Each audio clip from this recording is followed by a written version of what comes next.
tous et bienvenue dans ce nouveau numéro de Duo Politique. C'est la deuxième fois que nous nous retrouvons dans des circonstances assez particulières, celle du confinement.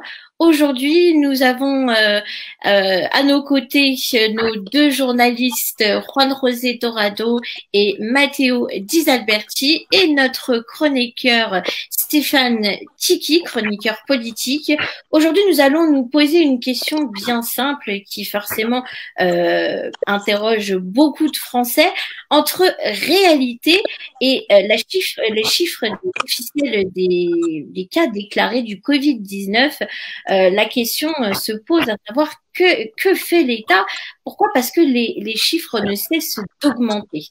Alors, avant de vous poser une première question, je vais faire juste un tout petit rappel de chiffres quand même très apparemment.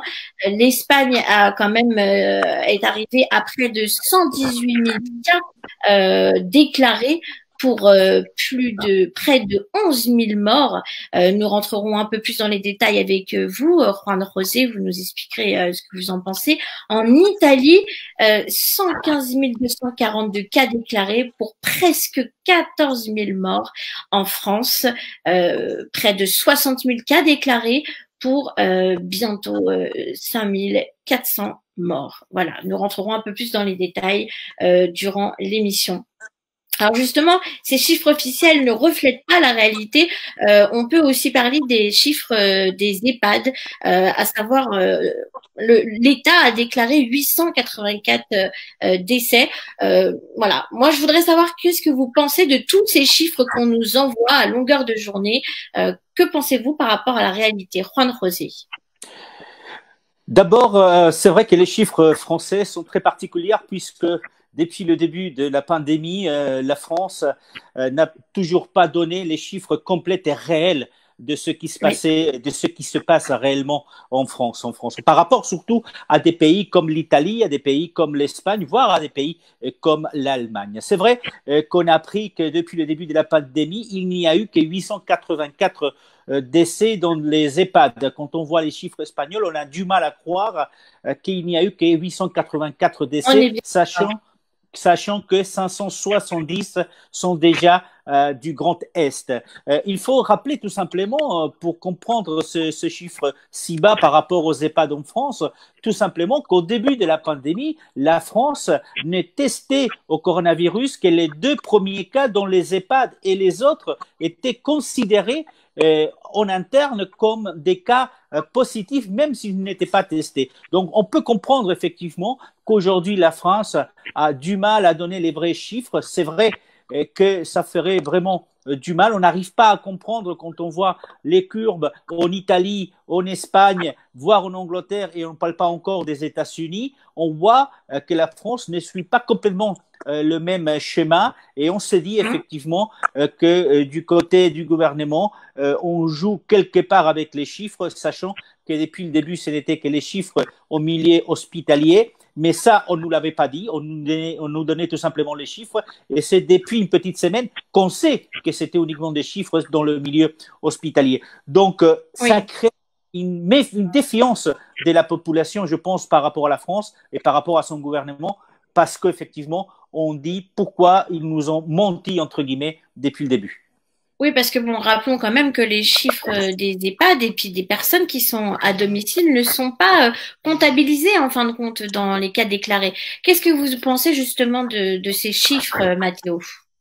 Moi aussi, je pense qu'il y a effectivement un manque de clarté de la part des autorités parce que c'est comme si il y avait quelque chose qui empêchait aux chiffres de remonter de chaque EHPAD jusqu'à à des centres de santé régionaux et en définitive au ministère de la Santé, alors que il faut tout simplement demander à chaque établissement combien de personnes sont décédées et combien présentaient les symptômes du coronavirus. Je pense que il y a un problème aussi à admettre que la France n'a pas comment dire profité entre guillemets de l'avantage de temps qu'elle avait par rapport à l'Italie, alors qu'en Italie on avait déjà de nombreux cas. On savait déjà que les maisons de retraite étaient particulièrement vulnérables à ces Oui. virus. En France, on n'a pas fait grand-chose. On a laissé, par exemple, que les parents, les familles des personnes qui se trouvent dans les EHPAD puissent continuer à aller leur rendre visite, que en soi, c'est naturel, c'est normal, surtout parce qu'il ne faut pas oublier que les personnes, les résidents des EHPAD sont souvent très seuls. Donc, une seule visite, ça peut leur changer la semaine même. Mais ces visites pouvaient être un peu le loup dans la bergerie, entre guillemets, dans le sens qu'elles pouvaient amener le virus involontairement, mais dans un contexte si particulier comme celle de l'EHPAD, où il y a des personnes extrêmement vulnérables, on voit qu'on a commis une erreur quand même. D'accord. Alors, vous, Stéphane Tiki, de votre côté, que pensez-vous des chiffres qu'on vous envoie? Que pensez-vous de la politique de la politique de ces chiffres en fin de compte? Parce que n'oublions pas qu'il y a aussi des problèmes concernant les tests. Donc, est-ce que les chiffres déclarés sont vrais, sont faux? Qu'est-ce que vous en pensez, vous, de tout ça en fin de compte? Écoutez, j'ai toujours du mal à commenter les chiffres, surtout ce genre de chiffres, quand on parle de décès, parce que derrière ces chiffres sont des personnes qui sont décédées. Là, je parlais des cas déclarés, pardon. Ah, je pensais que la question posée, c'était commenter les chiffres comme les deux personnes précédentes, mais je voulais d'abord, Oui. avant tout, rendre hommage, on ne le fait pas assez malheureusement, au personnel soignant, à tous les héros du quotidien, les pompiers, les caissiers, les caissières, et à ceux qui permettent de pouvoir continuer à vivre quand même aujourd'hui. Sur ces chiffres-là, écoutez, je pense aussi que c'est parce que malheureusement, certains n'ont pas respecté aussi à la lettre, et je rebondis sur ce que vient de dire Mathéo, les consignes du gouvernement, notamment sur ce confinement, qui était dans le fait de limiter les contacts et appliquer les règles. Les gens ont continué à vivre comme si tout allait bien, et malheureusement, il y a eu de plus en plus de décès. Donc j'espère que le fait que les gens aient été touchés par des décès, et puis le fait que malheureusement, en plus, quand on a eu des décès, on ne peut même pas accompagner les personnes dans les hommages qu'ils auraient mérités à cause justement de ce virus, que ça va permettre aux gens de prendre conscience, parce que tout le monde dit le gouvernement a fait ci ou a pas fait ci, mais moi je pense que surtout au-delà du gouvernement, chacun a une responsabilité individuelle. Et si chacun peut, comme disait tout à l'heure Mathéo, après je comprends, c'est très difficile. Dans les EHPAD, on a tous de la famille. On aimerait aller rendre visite à nos familles parce que c'est aussi leur seul moment de bonheur de pouvoir échanger avec leurs proches. Mais malheureusement, dans l'état dans lequel on est aujourd'hui, il faut faire des sacrifices pour pouvoir continuer à sacrifier aujourd'hui pour vivre mieux demain. Justement, il y a eu un certain nombre de recommandations qui ont été faites, qui ont été dites. Samedi dernier, le Premier ministre Édouard Philippe et le ministre donc de la Santé Olivier Véran se sont exprimés, ont donné un certain nombre de recommandations. Ils étaient accompagnés d'un certain nombre de professeurs, 3 professeurs, Karine Lacombe, Jérôme Salomon, 2, pardon, mais c'était suffisant. Mais en tout cas, pour le coup, moi, je voulais avoir votre avis, Ron Rosé. Est-ce que cela vous a rassuré? Est-ce que les explications vous ont suffi? Parce que bon, ils sont quand même exprimés pendant plus d'1 heure et demie, hein, on le rappelle. Ben, les explications sont toujours nécessaires, sont toujours intéressantes. Oui. Le problème, c'est qu'à un moment donné, on nous donne tellement d'informations, on nous dit tellement de choses et parfois son contraire, oui, qu'on a du mal à avoir une confiance, la confiance nécessaire dans les recommandations du gouvernement, surtout dans la sincérité de ces recommandations. Oui. Je m'explique. Il est très difficile de croire à un ministre que vous dit que pour le public, de façon générale, vous n'avez pas besoin de masque, comme il a été répété au début de la pandémie. Et après, tous les spécialistes vous disent, oui, vous en avez besoin. Et vous apprenez au milieu que si vous n'en aviez pas besoin, c'était tout simplement parce qu'il n'y avait pas de stocks disponibles en France. Il aurait été beaucoup plus simple de dire aux Français, il faut faire très attention. Il va falloir utiliser des masques. On n'en a pas assez pour tout le monde, mais on va en commander. Et 1 milliard a été commandé à la Chine par la France.